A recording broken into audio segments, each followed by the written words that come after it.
Welcome back to Orange Blossom Healing, the channel where I am excited to help you feel better with diet and lifestyle.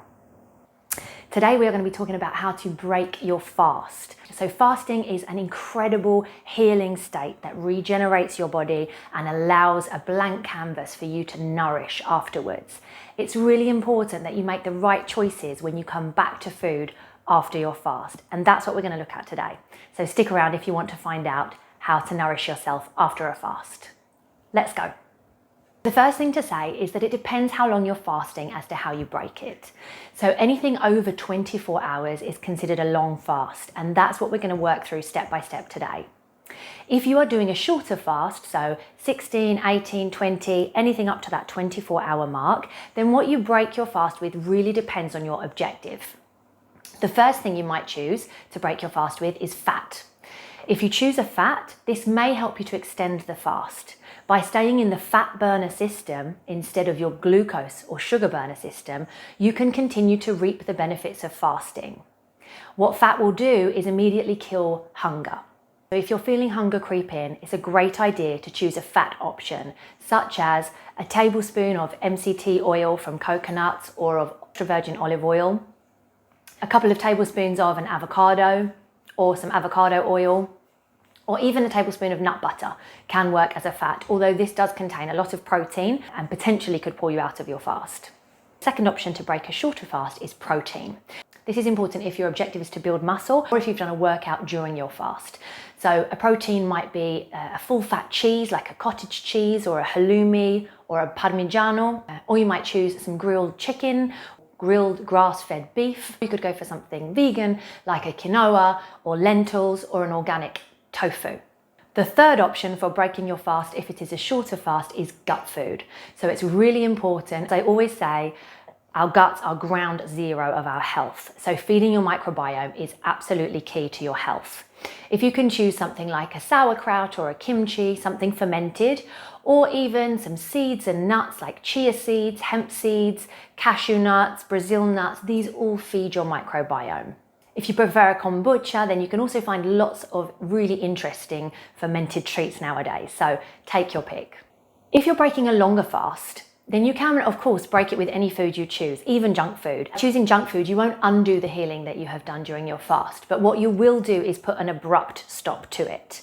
Whereas if you choose to nourish yourself carefully and slowly, you can continue the healing process after the fast. So if you want to do that, then step one is broth. So ideally a bone broth, and I have some content on how to make a really easy and nutritious chicken broth, so I'll link that for you here. Once you've strained out that chicken broth, then you get a cup of something a little like this, and you just heat it up and drink it straight. Delicious. You can also make your broth from grass-fed beef bones, or if you prefer a vegan option, you can choose seaweed broths. Again, I have a video on a kombu broth, which is a great option. And add lentils and wheatgrass for added amino acids.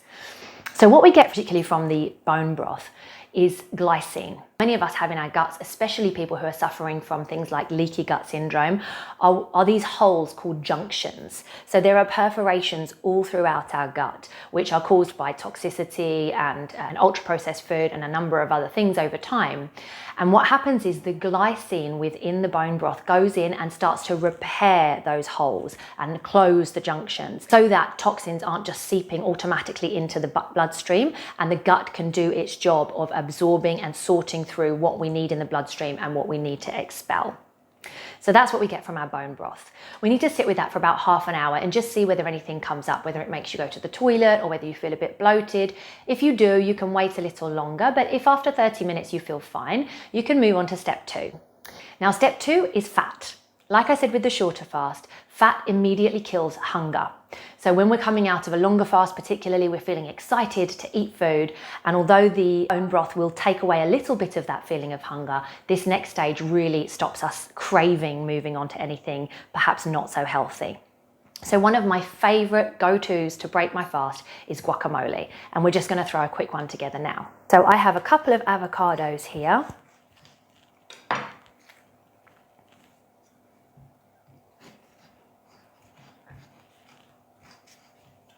Avocados are one of the best choices from nature's fats. for us to eat because they provide a ton of other nutrients as well. So by eating avocado, we are nourishing not only our hormones, but also many other processes that require good fat in our body.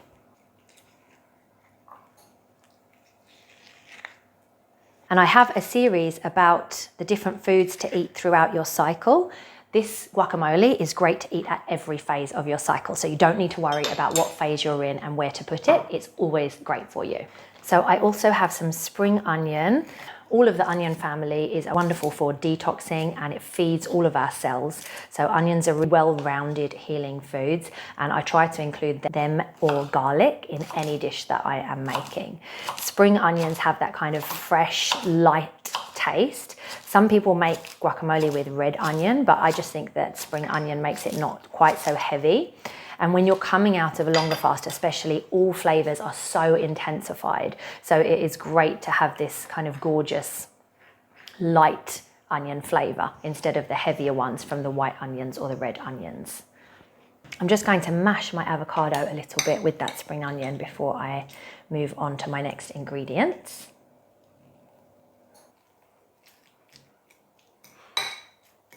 So everybody makes guacamole slightly differently, and I have a Mexican sister-in-law who I'm sure would have an opinion on this, but I like to add a few tomatoes, which obviously give us lots of vitamin C and lycopene and antioxidant rich, so lots of other things contained in the tomato, which is just a beautiful way to start feeding those things back into our body alongside the fat. So when we're breaking our fast, at this second stage, we're looking at the 3 Ps. So that is prebiotic food, probiotic food, and polyphenols. So your prebiotic foods are really mostly your vegetables, anything that's giving you fiber. Your probiotic foods are your fermented foods. So your sauerkrauts, your kimchis, the things that we talked about before, your gut foods. And the polyphenol foods are contained in, especially in olives and olive oils. So I'm going to add generous amounts of olive oil to this guacamole, but you can also get that in a number of other food sources too. So we're looking to build in each of those food groups at this stage. Of course, any good guacamole needs to have coriander in it. So I'm just going to rip some coriander and sprinkle that in. I'm also going to sprinkle in about half a teaspoon of Celtic sea salt, which is one of the salts that contains tons of trace minerals. So that's, again, giving you extra benefit to this dish. I've chopped up a fresh chili there. That's about a fresh chili and a half. Obviously, you want to add that to taste. My polyphenols, my extra virgin olive oil, which I am going to add copious amounts of.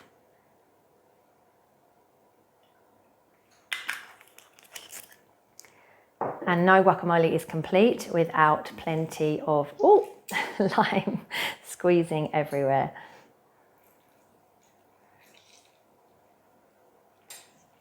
So there you have it, super simple to make, beautiful colors, and so nutritious. So after a long fast, I would eat a smaller portion of this, maybe a quarter or a third of this bowl. And I would eat it accompanied by a little portion of sauerkraut or kimchi.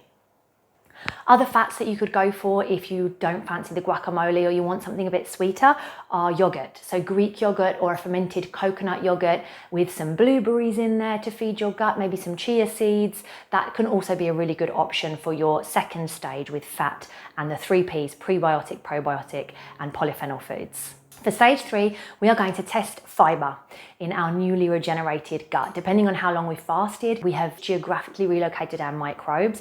We are ready to absorb more nutrient from our food. And so a simple salad is a really great way to test this. So I am using a basic leaf mix here of rocket, watercress and spinach, all of which provide lots of magnesium, lots of other minerals and antioxidants, and also excellent detoxification properties. So these are just a mix that I like, but you could choose any leafy greens that you prefer at the base of your salad. And we're going to keep it really simple. So I'm using chia seeds. They are high protein, so that is starting to bring in the protein element, but they're also really high fat, so they're keeping our staving off hunger, and they're also wonderful for feeding our gut. So we're ticking all of our boxes that we've done so far with chia seeds. I'm also going to add some Brazil nuts because they are wonderful for selenium, which is a mineral not so easy to find in lots of foods. And I really like the crunch and taste of them, and they also are full of fiber and support our guts. The third element of this very simple salad is black Kalamata olives. So these Greek style olives are packed with polyphenols and good fats. Really good for staving off the hunger and building in some of those 3 Ps that we talked about. And I'm just going to add in a few of those to my salad. By this point, when you're breaking a longer fast, you'll see that you feel really quite full. So you don't want to make it a really big salad because you won't be able to eat it and get all of the benefit. It's tempting to put lots in, but it's just not necessary. Still some Celtic sea salt there for my extra minerals. And then importantly, I am going to dress this salad with my polyphenol-rich extra virgin olive oil and some apple cider vinegar for feeding your gut.